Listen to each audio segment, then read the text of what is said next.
Hello guys, what's up? So in this quick video I'm going to show you how you can do the D&D roll your character filter video on TikTok. So for this you need Instagram because this filter is from Instagram.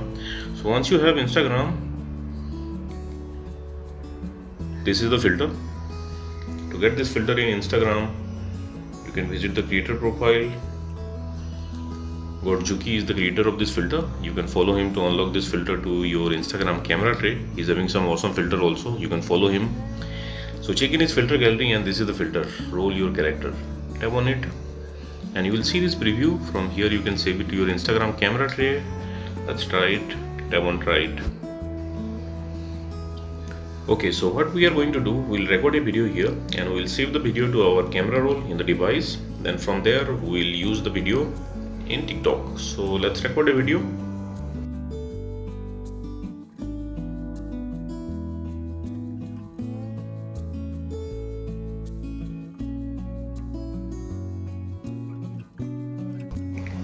Okay, my video is done.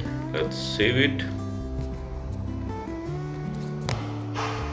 Okay, now let's go to TikTok. Okay, now here in TikTok, this is the upload button. Tap there.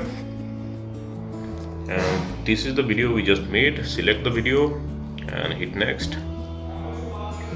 And from here you can share it to your TikTok. So that's it guys. Likewise you can do this D&D roll out your character filter on TikTok. So thanks for watching the video guys. See you in the next video.